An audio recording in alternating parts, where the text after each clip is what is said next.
Olá, queridos irmãos, graça e paz, boa noite. Você que está chegando aí, seja bem-vindo, seja bem-vinda, para que a gente possa fazer mais uma leitura orante dos Salmos. E a gente tem um momento especial hoje, por quê? Porque a gente está iniciando o segundo livro dos Salmos. Eu já falei isso aqui, os irmãos já estão a par, quem vem acompanhando a leitura orante, de que os Salmos eles não são apenas um livro, mas é um compêndio de 5 livros, que segundo a tradição, esses livros têm a ver com o Pentateuco, com os 5 primeiros livros da Bíblia. Então, se o primeiro livro dos Salmos, que vai do Salmo 1 ao Salmo 41, tem a ver com o livro do Gênesis, esse segundo livro teria a ver com o livro do Êxodo. Então, a gente tem aqui o primeiro livro do o segundo livro de Salmos, e o primeiro salmo desse segundo livro é o Salmo de número 42. É um salmo bastante conhecido, né, meus irmãos? A gente sabe até alguns textos desse salmo, alguns versos de cor. E Deus tem algo a nos falar por meio desse salmo nesta noite. Então eu convido você, meu irmão, minha irmã, que está aí nesse momento, fazendo comigo a leitura orante dos salmos, para que tome a sua Bíblia e abra essa Bíblia no Salmo 42. Como costumo dizer, se você tiver a possibilidade, não é uma obrigação, mas se você tiver condições de tomar a sua Bíblia e ir para um lugar mais silencioso, para aproveitar esse momento de devocionalidade cristã, seria muito, muito bom, tá? É um salmo de 11 versos, dá para a gente fazer 2 leituras. Na versão revista e atualizada de Almeida, esse salmo vai ter aí um título, que é A Alma Anela por Deus. A alma anela por Deus. Vamos ler esse salmo? Diz o seguinte: Ao mestre de canto, salmo didático dos filhos de Corá.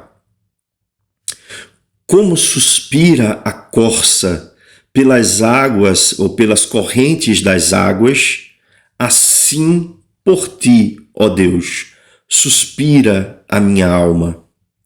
A minha alma tem sede de Deus, do Deus vivo.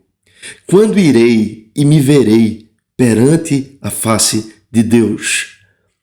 As minhas lágrimas têm sido o meu alimento dia e noite, enquanto me dizem continuadamente ou continuamente: o teu Deus, onde está? Lembro-me destas coisas, e dentro de mim se me derrama a alma, de como passava eu com a multidão do povo e os guiava em procissão à casa de Deus, entre gritos de alegria e louvor, multidão em festa. Por que estás abatida, ó minha alma? Por que te perturbas dentro de mim? Espere em Deus, pois ainda o louvarei. A Ele, meu auxílio e Deus meu. Sinto abatida dentro de mim a minha alma. Lembro-me, portanto, de ti, nas terras do Jordão, e no monte Hermon, e no outeiro de Mizar. Um abismo chama outro abismo. Ao fragor das tuas catadupas, todas as tuas vagas e ondas passaram sobre mim. Contudo, ó Senhor, durante o dia me concede a sua misericórdia, e à noite comigo está o seu cântico, uma oração ao Deus da minha vida. Digo a Deus, minha rocha, por que te olvidaste de mim? Porque hei de andar eu lamentando sob a opressão dos meus inimigos? Esmigalham-se-me os ossos quando os meus adversários me insultam, dizendo e dizendo: o teu Deus, onde está? Porque estás abatida, ó minha alma, porque te perturbas dentro de mim. Espere em Deus, pois ainda o louvarei, a Ele, meu auxílio e Deus meu.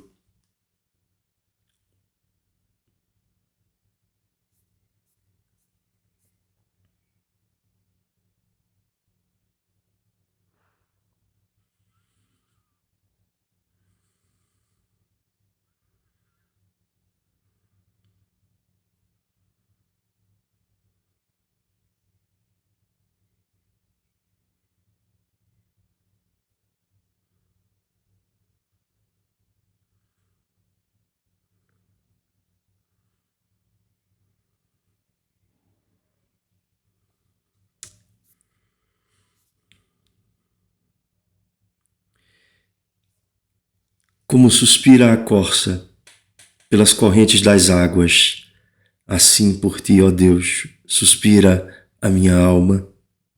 A minha alma tem sede de Deus, do Deus vivo. Quando irei e me verei perante a face de Deus? As minhas lágrimas têm sido o meu alimento, dia e noite, enquanto me dizem continuamente: o teu Deus, onde está? Lembro-me dessas coisas e dentro de mim se me derrama a alma, de como passava eu com a multidão de povo e os guiava em procissão à casa de Deus, em gritos de alegria e louvor, multidão em festa. Porque estás abatida, ó minha alma? Porque te perturbas dentro de mim? Espere em Deus, pois ainda o louvarei, a Ele, meu auxílio e Deus meu. Sinto abatida dentro de mim a minha alma. Lembro-me, portanto, de ti, nas terras do Jordão e no monte Hermon e no outeiro de Mizar. Um abismo chama outro abismo, ao fragor das tuas catadupas. Todas as tuas ondas e vagas passaram sobre mim. Contudo, o Senhor, durante o dia, me concede a sua misericórdia, e à noite comigo está o seu cântico, uma oração ao Deus da minha vida. Digo a Deus, minha rocha, por que te olvidaste de mim? Porque hei de andar eu lamentando sob a opressão dos meus inimigos? Esmigalham-se-me os ossos quando os meus adversários me insultam, dizendo e dizendo: o teu Deus, onde está? Porque estás abatida, ó minha alma? Porque te perturbas dentro de mim? Espere em Deus, pois ainda o louvarei, a Ele, meu auxílio e meu Deus.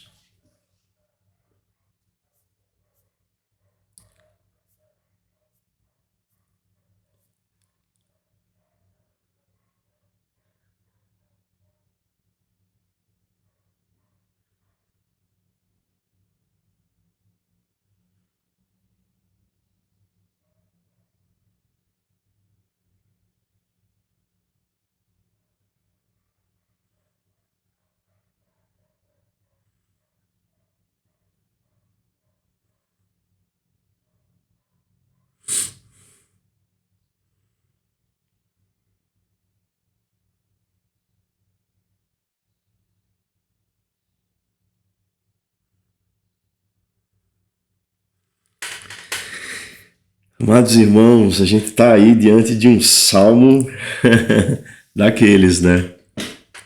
É um salmo que ele fala de um anelo de fato por Deus, mas não é só isso. Ele descortina a alma do salmista de uma forma muito clara. O próprio salmista parece dialogar com a sua própria alma. É um salmo que ele traz aí de maneira clara um lamento.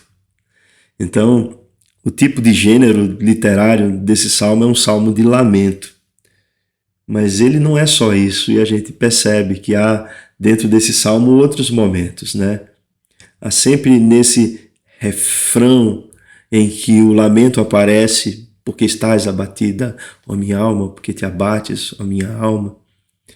Há também um canto de esperança. A estrutura desse salmo é muito interessante, porque ela começa com um lamento, tá aí, se você observar, do verso 1 até o verso 4, é um lamento. Depois entra o refrão, que está no verso 5, que é esse que eu disse que traz as perguntas, mas traz também um canto de esperança. A segunda estrofe desse salmo, perdão, inicia-se no verso 6 e vai até o verso 10. É um novo lamento que é trazido. E no verso 11 é trazido novamente aquele refrão, né, que ao final traz um canto de esperança. Ela parece mostrar um pouco do colorido dessa vida, né? Que embora sejamos regenerados em Cristo Jesus, ainda vivemos as angústias que são provenientes dessa própria vida. Vivemos esses conflitos internos, né? Do agora e do ainda não. E a gente vive isso, às vezes, de maneira muito intensa na nossa vida. Esse salmo, como os irmãos perceberam, ele é atribuído aos filhos de Corá. E quem foi Corá, meus irmãos? Tem um outro salmo que eu gosto muito, que é o 84, que também é atribuído aos filhos de Corá. Corá, ele foi filho de Izar, que era descendente de Coate, que era descendente dos levitas, de Levi, né? Então, ele fazia parte de uma tribo que trabalhava dentro do templo no sacerdócio, que era a tribo de Levi. O que a gente sabe é que Davi, ele instituiu os coraitas como responsáveis ali por cânticos, por louvores. E ele também fez com que alguns deles pudessem estar servindo ao Senhor como porteiros do templo. Isso em algum momento aconteceu também. Mas quando a gente lembra de Corá, a lembrança que vem na nossa mente não é uma lembrança muito boa. Lá no livro de Números relata a rebelião que Corá, Datã e Abirão tiveram contra Moisés. E por conta dessa rebelião, algo de surpreendente aconteceu com eles. Deus os castigou, a terra os engoliu. Porém, Deus foi muito misericordioso, porque Deus fez o quê, meus irmãos? Deus não castigou os descendentes de Corá. Então, os coraitas, né, os descendentes de Corá, eles continuaram servindo a Deus. Isso é uma demonstração clara de misericórdia, de graça de Deus sobre a vida desses filhos de Corá, né, desses descendentes de Corá. E a gente tem muitos salmos maravilhosos que foram feitos por eles. Esse é um deles, que é o Salmo 42, e o outro, que os irmãos sabem muito bem, que eu gosto muito desse salmo, que é o Salmo 84. Você vai perceber aí no corpo do salmo que eles estão em uma situação na qual eles não têm acesso ao santuário, ao templo, para poder prestar os serviços. Que momento histórico é esse? Será que isso tem ainda a ver com aquele momento que Davi teve que fugir para fora ali do território de Israel por conta da perseguição de Absalão? Pode ser outro momento, pode ser também. O fato é que eles recordam disso. Eles recordam que eles estavam ali num momento difícil, numa situação em que eles não tinham acesso ao serviço de Deus. E eles traziam, esse salmo é carregado por esse sentimento de saudade. Se você não percebe, em alguns momentos isso fica muito claro. E eu vou depois destacar esses momentos que se percebe essa saudade. Como eu falei que esse salmo tem a ver com o livro do Êxodo, né? No Êxodo também, o povo ainda não tinha entrado na terra prometida. O povo estava ali em caminho da terra prometida, mas ainda não haviam entrado sob a liderança de Moisés na terra. E é interessante que, se você observar, você vai ver que esse salmo ele tem características também dessa peregrinação. E é trazida isso como um flashback, trazendo uma saudade desses tempos em que os coraitas, né, os que serviam a Deus ali como sacerdotes, eles traziam as pessoas em coro festivo até o tabernáculo, até ali, né, os lugares onde as pessoas poderiam ficar, para que eles pudessem ali servir a Deus, estar diante, né, da presença do Senhor. Então, esse salmo traz muito esse sentimento. E ele começa, né, como a gente viu aqui, com um suspiro, com um anelo. Ele diz assim: como suspira a costa pelas correntes das águas. Assim por ti, ó Deus, suspira a minha alma. Olha o paralelo, né? Assim como a coça suspira, assim também é a minha alma. E aqui essa palavra para suspira, como suspira a coça, não traz tanto uma ideia disso, sabe, desse desejo que a gente está mais acostumado, assim, humano, aquele suspiro de desejo humano. Mas ele traz a ideia de um animal que, ao perceber as águas correntes, aponta o seu olhar em direção às águas. É como se a cabeça se voltasse em direção às águas correntes. Fala de direção, fala de tensionar para o lugar certo, sabe? Então, como o pecado a gente sabe que é tensionar para o lugar errado, né? É errar o alvo. O desejo dos salmistas aqui, dos filhos de Corá, eram de estar na presença de Deus, o servindo para aquilo que eles foram separados, consagrados a fazer. Será que nós, meus irmãos, dentro do nosso coração, a gente também intenciona dessa forma? A gente deseja servir a Deus com a nossa vida, com os talentos que Ele nos concedeu? Será que isso enche o nosso coração de alegria? Ou será que a gente já virou religiosos burocratas, em que não sentimos mais nada? Será que será preciso a gente passar por alguma situação adversa para que esse desejo possa afluir de nós?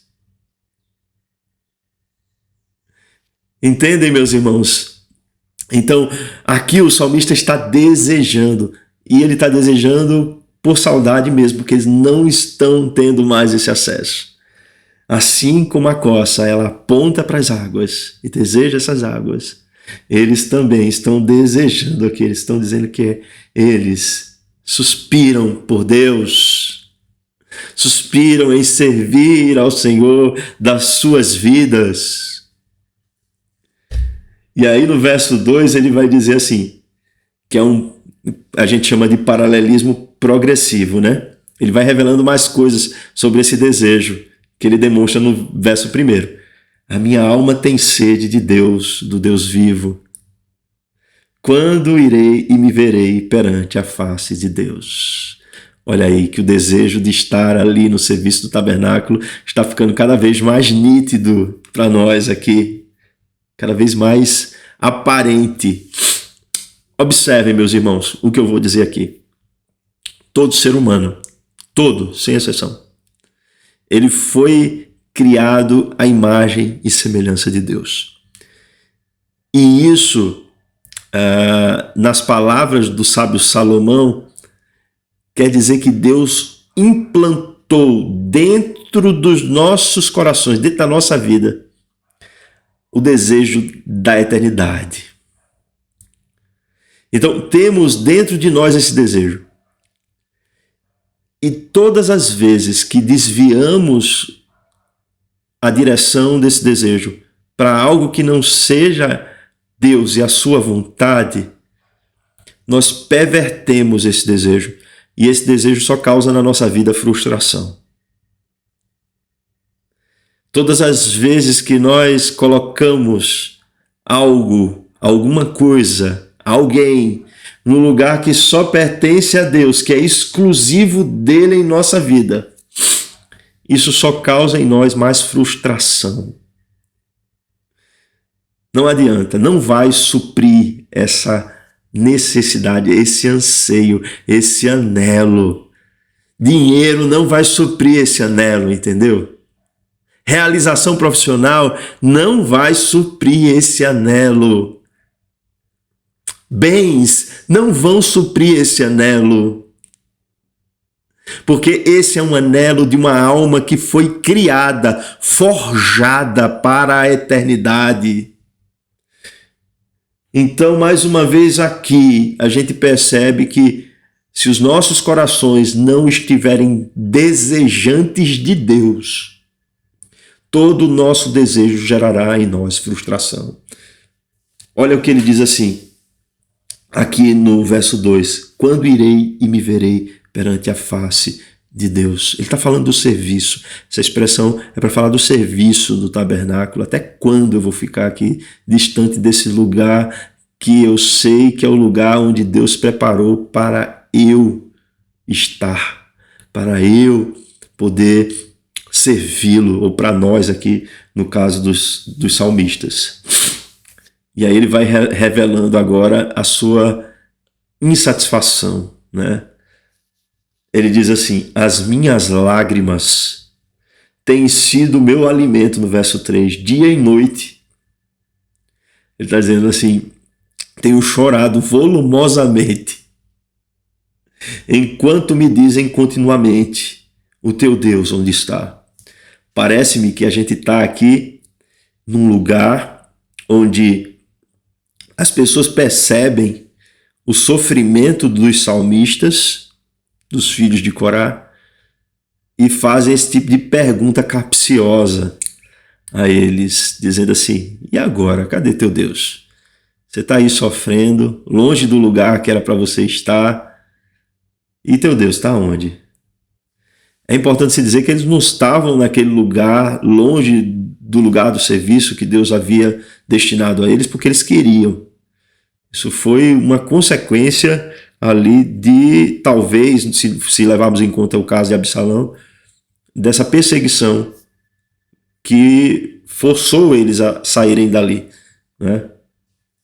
Mas, quando a gente observa de forma mais nítida aqui, essa lamentação, esse prantear que eles trazem no Salmo, era algo que outras pessoas percebiam, e aqueles que não tinham, vamos colocar assim, depois a gente vai entender quem são esses, né?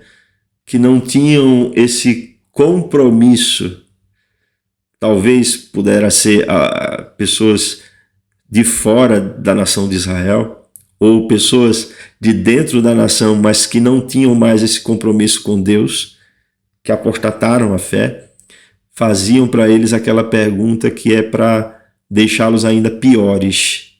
O teu Deus onde está? Cadê? E agora? Irmãos, a gente passa às vezes por situações que são muito difíceis na nossa vida. Todos nós temos as suas pequenas, grandes tribulações, não é? A gente vive isso ao longo da nossa vida. A gente vive situações em que somos confrontados sobre a nossa fé. E aí, Stanley, nessa situação, como é que você se vê? E agora o que fazer? Às vezes não se diz claramente onde é que está o teu Deus, né? Mas a pergunta, muitas vezes, ela nos leva a ver a vida de uma forma mais pessimista, quase que num niilismo, né? Aquilo que você acreditava, olha, agora não faz a menor diferença, como se alguém quisesse dizer alguma coisa assim desse tipo, né? Mas faz sim. Olha o que ele diz no verso 4. Lembro-me destas coisas, e dentro de mim se me derrama a alma. Ele está lembrando de coisas. De que coisas? Vejam só, ele diz assim: de como passava eu com a multidão de povo e os guiava em procissão à casa de Deus, entre gritos de alegria e louvor, multidão em festa. Irmãos, ele traz à memória um momento de contentamento. Ele traz à memória um momento de alegria. É como se ele estivesse confrontando essa pergunta que é feita a ele de forma externa com uma memória interna que enche o seu coração de alegria. E aí ele faz essa transição. Lembro-me destas coisas. Ele procura resgatar tudo aquilo que traga esperança ao seu coração. Irmãos, em momentos difíceis, em momentos de luta, em momentos que estamos entristecidos, abatidos, angustiados, esse é um exercício muito importante. A gente trazer à nossa memória aquilo que nos traz esperança. A gente se voltar para aqueles momentos em que percebíamos que éramos instrumentos de Deus de maneira mais nítida na vida de outras pessoas. em que o nosso serviço se refletia de maneira tal que a gente estimulava outras pessoas, motivava outras pessoas a também buscarem a Deus. A alegria, meus irmãos, ela é contagiante, e quando o nosso coração está alegre, essa alegria transborda para outras pessoas. E o salmista ou os salmistas recordavam desses momentos de alegria como fonte de energia, como uma usina de força, na qual eles podiam ali tentar restituir o seu prazer, relembrando de tudo aquilo que eles já haviam vivido na presença de Deus, no serviço do Senhor. E aí, meus irmãos, vem o primeiro dos refrões que eu falei aqui, que é o verso 5, que ele diz assim: por que estás abatida, ó minha alma? Por que te perturbas dentro de mim? É uma confrontação interna. Ele trouxe a lembrança? Trouxe. Então agora ele está confrontando a alma dele. Ele está dizendo assim: minha alma, escuta o que eu vou te dizer. Tu estás abatida, tu estás perturbada dentro de si. Aí ele diz para a própria alma: espere em Deus, porque ainda o louvarei a Ele, meu auxílio e Deus meu. Isso é extraordinário, meus irmãos. Isso é quase que uma autoterapia da alma, sabe? O salmista está confrontando a alma dele com essas lembranças gloriosas do serviço, da presença de Deus. E ele está dizendo assim: está abatida, está perturbada minha alma. Espere em Deus, espere, porque a gente ainda vai louvá-lo como a gente já fez. A gente ainda vai servi-lo como a gente já serviu. Irmão, meu irmão, minha irmã, não se contente em viver dentro de uma bolha religiosa. Não se contente. Lembre que Deus nos chamou para servi-lo. E servi-lo implica em dedicação mesmo na obra de Deus. Servi-lo implica também em envolvimento com a igreja local, meus irmãos. Assim como os coraitas, né, estavam envolvidos no serviço do santuário. Nós, a igreja toda, ela é sacerdócio. Ela é sacerdócio real. A gente crê nesse sacerdócio universal da igreja como cristãos reformados. A gente não acredita que o líder, o pastor, o presbítero, eles sejam sacerdotes. Não, a gente crê que toda a igreja é sacerdócio. Então, não fique esperando só que o líder sirva a Deus na igreja local, arregace as suas mangas, sirva ao Senhor também. Não se contente com isso, mesmo que sua alma esteja abatida, esteja angustiada.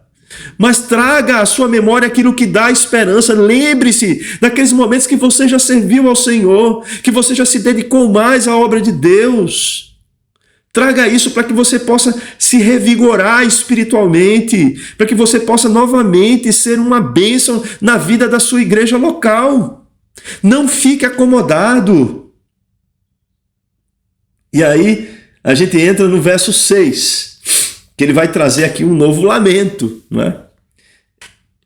Ele não nega, meus irmãos, a angústia dele. É isso que eu quero deixar claro aqui.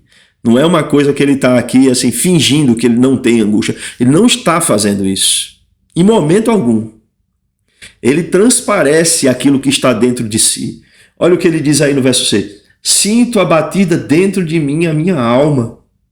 Lembro-me, portanto, de ti, nas terras do Jordão, e no monte Hermon, e no outeiro de Mizar. Ele diz aqui. E aí ele diz, um abismo chama outro abismo no verso 7. Ao fragor das tuas catadupas, todas as tuas ondas e vagas passaram sobre mim. O que ele está trazendo aqui? Ele está dizendo assim, não é que eu esteja agora vivendo esse momento prazeroso, não. Eu continuo sentindo no meu coração essa angústia de não poder estar no lugar que eu gostaria de estar, né? E dentro de mim, o que é que ele vai dizer? Se angustia a minha alma se abate. E essa lembrança que é boa e que traz energia, em algum momento também traz saudade. Ele vai dizer, lembro-te, portanto, de ti, das terras do Jordão, do Monte Hermon. Ele está falando da geografia ali de Israel, né? Do outeiro de Mizar. Ele está naquela localidade ali. Ele está trazendo as lembranças do lugar, daquele cenário. E aí ele diz, um abismo chama outro abismo, ao fragor das tuas catadupas, todas as tuas ondas e vagas passaram sobre mim. O Rio Jordão tinha ali na sua nascente declives. E aqueles declives onde as águas do rio corriam, do Rio Jordão, elas faziam aqueles turbilhões. À medida que elas caíam, né, elas faziam aqueles turbilhões. E aí está um processo, né? E os turbilhões ali acontecendo, os turbilhões. E quando a gente pensa em turbilhão, a gente pensa numa água mexida, né? Com sedimentos ali, é algo que perturba a limpidez da água, ou turva a água, a gente pode dizer assim. E aí o que ele está trazendo aqui? Vejam só, o que o salmista está trazendo aqui? Que é como se esse efeito de água ficar turva, perder essa limpidez, também acontece dentro do coração dele. Mesmo que ele tenha momentos ali em que a lembrança serve de usina de força para ele, como eu já disse aqui, mas do outro lado ele tem essas mesmas lembranças, às vezes provocam saudades. O que quer dizer isso? É que às vezes as nossas emoções são ambivalentes. Ambivalentes. Elas dentro de nós, elas parecem que estão em contradição. A mesma emoção que pode nos alegrar, pode trazer também um determinado, a mesma imagem, a mesma lembrança, melhor dizendo, que pode nos alegrar, pode trazer também dentro de nós tristeza. Porque ao sabermos que não vivemos mais essa realidade por hora, isso pode gerar em nosso coração mais angústia ainda. É isso que ele está dizendo. Só que no verso 8, prestem bem atenção, tem uma conjunção adversativa aí, que é para mudar o cenário. Ele diz assim, contudo, o Senhor, olha só o que acontece, meus irmãos, em meio a essa perturbação interna que o salmista está vivendo, ele diz assim, contudo, o Senhor, durante o dia, me concede a sua misericórdia. Ele me dá a força para que eu possa superar isso. E aí ele diz, e à noite, comigo está o seu cântico. Ele não deixava de entoar cânticos ao Senhor. Isso é muito interessante, meus irmãos.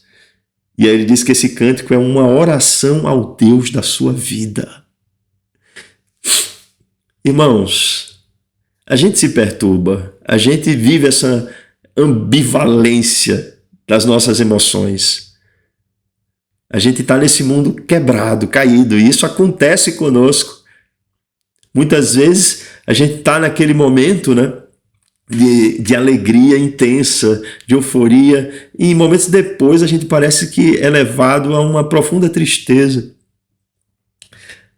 Porque a gente percebe que ainda não estamos vivendo aquela realidade que desejaríamos. Mas Deus, observe, é aquele que supre as nossas necessidades. Deus, ele supre as nossas necessidades cotidianas. Durante o dia, ele nos concede misericórdia. E essa misericórdia do Senhor, como está lá em Lamentação de Jeremias, na Lamentação de Jeremias, é a causa, ou são as causas, as misericórdias de não sermos destruídos. São novas essas misericórdias de Deus sobre as nossas vidas todas as manhãs. E à noite está o seu cântico. Um cântico, o seu cântico é para dizer um cântico de louvor a Deus. E ele diz que esse cântico é uma oração. E eu penso assim como o pastor Marcelo pensa, que cantar é orar também. Quando a gente canta louvores a Deus, é uma oração. O cântico é uma oração, meus irmãos. É uma oração. Alguém já disse que quem louva cantando adora duas vezes, né? Ora duas vezes. Ora duas vezes. Cântico, o louvor é uma oração. É uma oração. E aí ele diz assim, no verso 9, né? Digo a Deus, minha rocha. Volta a lamentação. Por que te olvidaste de mim? Porque hei de andar eu lamentando sob a opressão dos meus inimigos. Aí no verso 10. Esmigalham-se-me os ossos quando os meus adversários me insultam, dizendo, o teu Deus, onde está? Aqui é uma queixa clara, né? É uma lamentação clássica. Ele diz assim, Senhor, o Senhor se esqueceu de mim? Eu estou sentindo uma sensação estranha, Senhor. O Senhor se esqueceu de mim? O Senhor esqueceu de mim? Porque eu fico me lamentando o tempo todo, Senhor. E os meus inimigos ainda me oprimem. Os meus adversários continuam a me insultar, dizendo o tempo todo, cadê o teu Deus quando me vem pranteando, chorando? Onde é que está esse teu Deus? Vejam só, meus irmãos, a gente pode sim revelar o nosso coração e o que a gente sente diante de Deus. Não devemos ser tão formais assim, meus irmãos, nos momentos de oração. A gente pode sim derramar a nossa vida na presença de Deus, revelar a Ele o que sentimos, revelar a Ele o que se passa no nosso coração, que Ele está perturbado, que Ele vive uma angústia presente, e que embora você e eu desejemos servi-lo, se estamos vivendo essa angústia, isso torna a nossa vida mais fragilizada por isso. E quando a gente fala de estar fragilizada, a gente pode pensar que as dificuldades dessa vida, elas podem ser um recurso de Deus para fazer com que nós dependamos mais dele, para fazer com que as nossas vidas possam estar mais inclinadas à sujeição a Deus, à submissão à sua vontade. Então eu entendo, meus irmãos, que percebemos a nossa vulnerabilidade, percebemos a nossa fragilidade, faz com que a gente busque forças fora de si e a gente possa buscar forças em Deus. Ele diz no verso 10 que esmigalham-se-me os ossos quando os adversários dele insultam.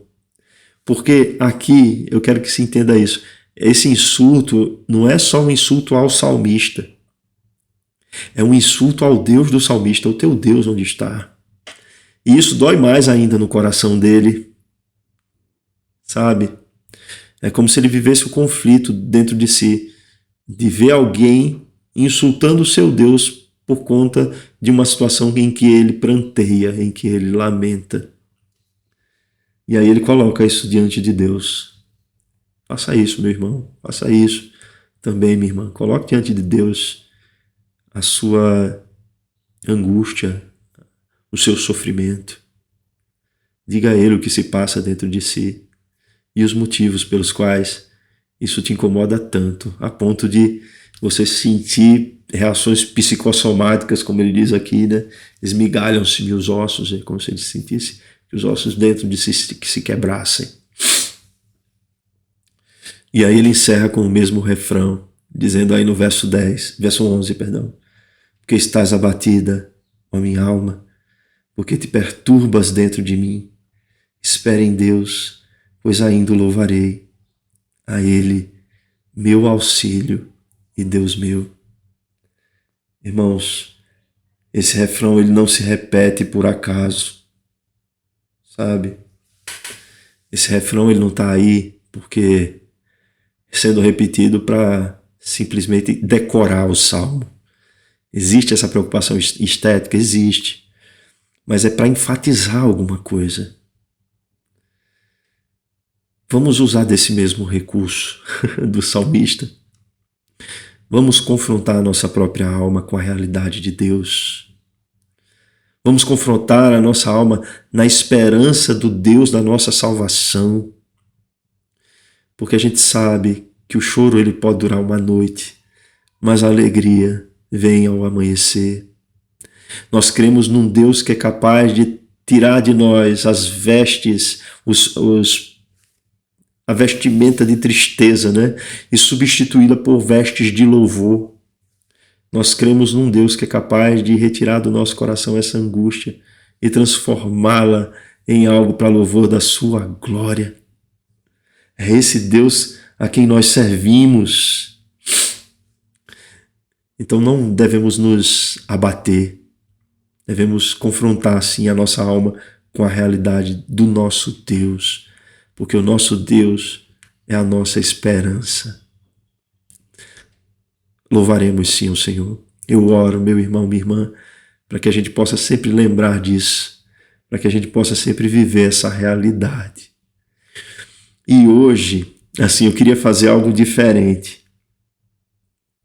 Eu queria trazer, ao invés de uma oração formal, né, trazer um trecho bem pequenininho de uma música de um compositor cristão reformado chamado Stênio Márcios. E o nome dessa música é Acordo. É Acordo. Eu vou trazer aqui o violão comigo para entoar só esse trechinho dessa música como uma oração final.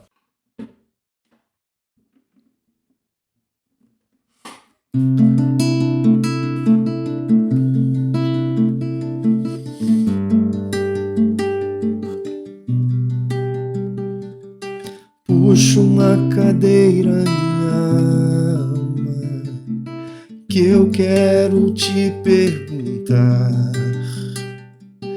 por que me roubas a calma e lanças tristeza no olhar? Vamos entrar num acordo, vida tranquila a viver. Lembras daquilo que o mestre falou?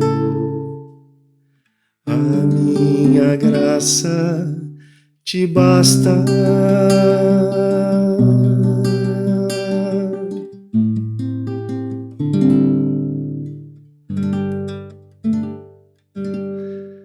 Boa noite, meus irmãos. Até a próxima.